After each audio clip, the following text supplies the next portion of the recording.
In the time when Brian Boru ruled as High King of Ireland, the land was restless. Not only did men war with men, but the people also lived in fear of creatures from the otherworld. Among the most feared was the Púca, a spirit that roamed the fields and crossroads once the sun dipped below the horizon. This Púca most often took the shape of a great black stallion, wild and untamed. Its coat shone like polished coal, and its mane whipped like storm clouds in the wind. Its eyes burned yellow, as if lit from within by fire. To see it on a moonlit night was to know dread. Travelers told of how the beast would thunder out of the dark, seizing men and women and throwing them across its back.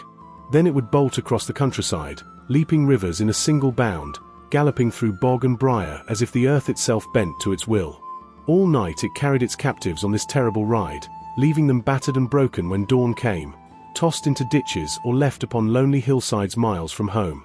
None ever escaped its grip, and none ever forgot the terror of its laughter in the wind. The cries of the people reached Brian Boru, and they begged their High King for protection. Unlike other rulers before him, Brian did not shrink from the task. He was a man of courage and cunning, and he swore he would face the Púca himself.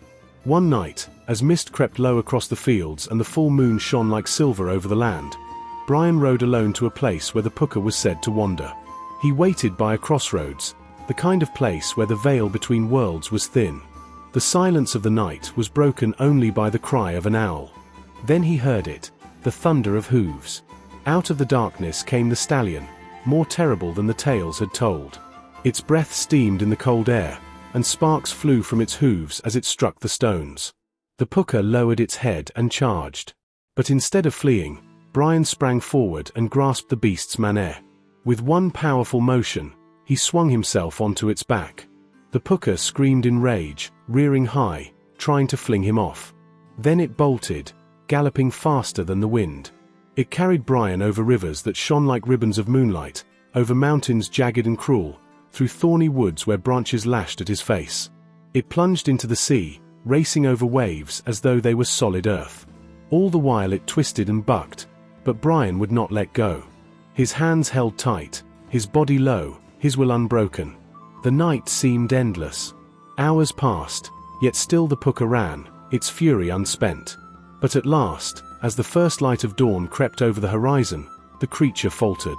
Its pace slowed. Its breath came in great, steaming clouds. Finally, it staggered and fell to its knees.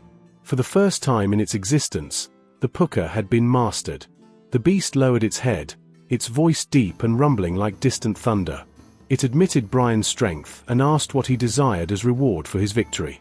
Brian, with the dignity of a high king, told the creature to cease tormenting the people of Ireland. The Púca bowed its mighty head in reluctant promise. Yet, being a spirit of mischief and change, it could not abandon its nature entirely. From that day forward, it no longer sought to break and harm the innocent, but instead became a creature of dual purpose. Sometimes it would whisper secrets of the future to those who dared to approach it. Sometimes it would offer a strange blessing, and other times it would play its old tricks, though with a lighter hand. And so the people said that the High King had bent even the wildest spirit to his will. But they also knew the Púca remained a thing of shadows and mystery, untamed by nature itself, forever roaming the edges of the night, waiting for the bold and the reckless.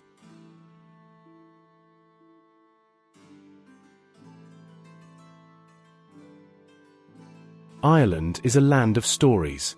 Beneath every hill, behind every stone, and across every restless sea, there lies a whisper of myth. For thousands of years, our ancestors spoke of gods and heroes, of battles and betrayals, of curses and blessings. These tales were not idle entertainment.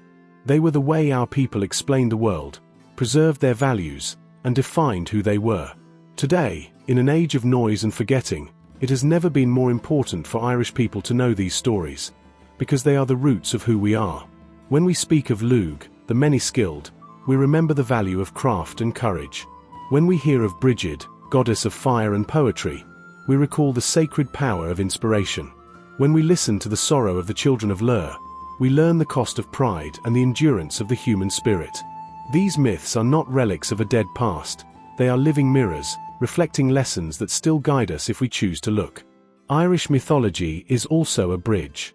It connects us to the generations who came before, those who gathered around fires in stone circles, passing wisdom in story form. To know these tales is to walk beside our ancestors, to understand the fears and hopes that shaped their lives. And it is to realize that our culture, our very identity, did not simply survive colonization, famine, and exile by chance. It survived because these stories carried us, even when the language was suppressed and our customs outlawed. Myths became memory, memory became resilience, and resilience became survival. In every great nation, the myths of the past give strength to the present. The Greeks still speak of Zeus and Athena. The Norse revere Odin and Thor. The Irish too must reclaim their pantheon, their heroes, and their worlds. Not because we worship them, but because they remind us that Ireland has always been a place of imagination, wonder, and power. And there is something else. In the modern world, many of us feel disconnected, severed from the land, from tradition, from meaning. Irish mythology heals that wound. It teaches us that rivers, trees, and stones are not just resources to exploit, but living presences, tied to us in spirit. It reminds us that poetry and song are sacred, that bravery is measured not just in battle, but in loyalty, generosity, and truth. To learn these myths is to reclaim a worldview that is deeply human and profoundly Irish. If we do not tell these stories, they fade. If we do not pass them on, we risk losing more than tales. We risk losing ourselves. But if we remember, if we teach, if we keep alive the voices of Lug, Brigid, the Morrigan, and Cú Chulainn, then we do more than honor the past. We prepare the future. Because a people who know their mythology know their soul. And Ireland must never forget hers.